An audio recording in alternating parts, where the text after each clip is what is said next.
نحمده ونصلي على رسوله الكريم اما بعد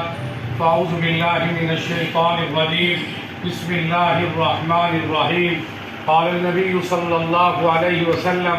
انا خاتم النبيين لا نبي بعدي صدق الله العظيم۔ حقیقت کروں گا بیان دوستو، چاہے کٹ جائے میری زبان دوستو، جس زمین پر نبوت کی توہین ہو گر پڑے نہ کہیں آسمان دوستو،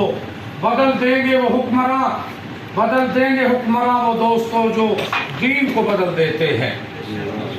صدر اجلاس آج کے ہمارے اس تحفظ ختم نبوت اور استحکام پاکستان سیمینار کے مہمان خصوصی ہیں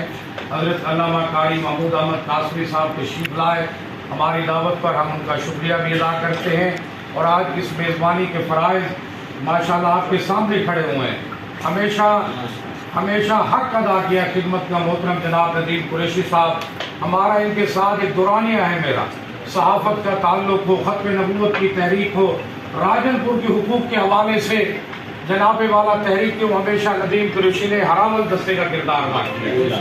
اسی طرح بھائی عبدالمجید قریشی صاحب تشریف لائے، ہمارے جمعیت علماء اسلام کے ذریعے جنرل سیکرٹری مولانا سیف الرحمان بھٹی صاحب، قومی امن کونسل کے ساجد شفیع صاحب تشریف لائے، اور ہمارے عالمی مبلغ تبلیغی جماعت جو اسٹیٹ سیکرٹری کے بھی فرائض سر انجام دے رہے ہیں مولانا خواجہ عبید اللہ صاحب تشریف لائے، اور اسی طریقے سے پاکستان علماء کونسل کے حضرت مولانا عزیز اکبر قاسمی صاحب، ہمارے بزرگ رہنما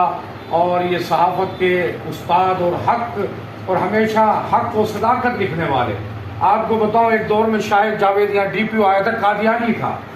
خبریں گجر رہوں سے ہم نے کہا جتنی خبریں بھیج سکتا ہے بھیج، ختم نبوت پہ ہماری جان بھی قربان ہے، مال بھی قربان ہے۔ خدا کی قسم چیئرمین پریس کلب اعظم ساجد صاحب، یہ میں آپ کو حقائق بتا رہا ہوں، ساری کئی صحافی ڈر کے مارے تو سمت ہماری خبر نہ بھیج۔ راؤ صاحب نے کہا کہ میرے فیکس حاضر ہے، ختم نبوت کے لیے جتنی خبریں بھیجو۔